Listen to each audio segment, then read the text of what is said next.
Philip similar संग्रह संख्या 39C के संदर्भ में नागपुर राज्य के संस्थापक श्रीमंत राजे रघुजी महाराज भोसले की ऐतिहासिक तलवार की नीलामी इंग्लैंड के न्यूयॉर्क शहर में कर रहा है। इस संदर्भ में राजे मुधोजी महाराज भोसले ने अपनी प्रतिक्रिया दी है। आइए जानते हैं उन्होंने क्या कहा। वो तलवार को धोप बोलते हैं। धोप यानी वो दो धारी तलवार होती है, दोनों बाजू इसको धार होती है और ये एक विशिष्ट प्रकार की तलवार है और कोई खास राजा लोग इसे वापरते थे क्योंकि तलवार के बहुत प्रकार है, हर एक की अलग अलग है।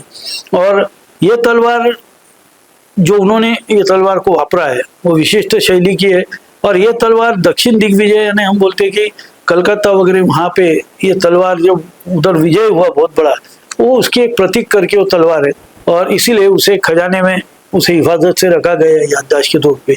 और कोई भी जब राजा ये करता है तो जब वो तलवार ने एक पराक्रम किया है तो उसके ऊपर उसका नाम लिखा जाता है, तो इसलिए उसके ऊपर उनका वो पूरा नाम लिखा गया है। उसको एक सजाया जाता है कि उसको वो सोने के इससे उसको सजाया गया है और एक मखमल बोलो यानी सुएड बोलो या उलन बोलो, उसमें उसको ये किया गया है ताकि वो चुभे नहीं। ऐसे प्रकार से एक इतिहास जो तलवार से होता है उस तलवार के ऊपर एक विशिष्ट प्रकार का नाम वो लिखा जाता था एक याद के लिए। तो एक ऐतिहासिक तलवार है, ऐतिहासिक धरोहर है। और 1853 से 1863 में अंग्रेजों ने बहुत बड़ी लूट की नागपुर में क्योंकि उनका डर था सबसे ज्यादा लड़ाई और सबसे ज्यादा समय नागपुर का राज्य जीतने में लगा।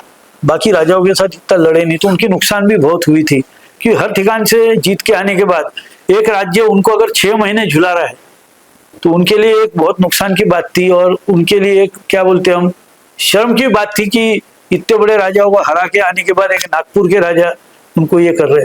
तो एक वो रिवेंज बोलो आप, तो तब तो उन्होंने लूटा, पर जब उन्होंने हमारी गद्दी को खालसा किया था, पर खालसा के बाद कुछ लोगों ने उठाव किया। हमारी एक रानी थी भाकाबाई साहब, उन्होंने उठाव किया तो उस उठाव होना नहीं चाहिए करके उन्होंने फिर गोद लेने की परमिशन दी।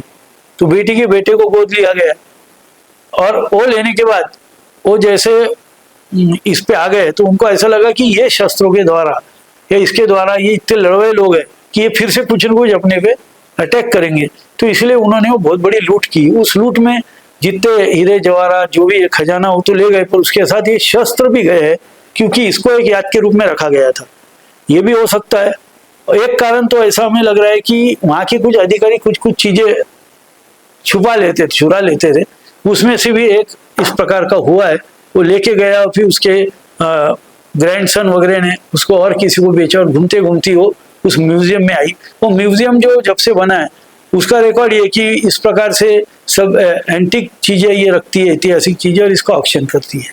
तो इस हिसाब से वहाँ आई है। हमारा प्रयास है कि वो वापस अपने नागपुर में आए। हम सरकार से निवेदन करने, महाराष्ट्र गवर्नमेंट से हमारे सांस्कृतिक मंत्री हो गए, मुख्यमंत्री जिसे निवेदन कर रहे, उनको कह रहे कि सेंट्रल मिनिस्ट्री में आप बात करिए।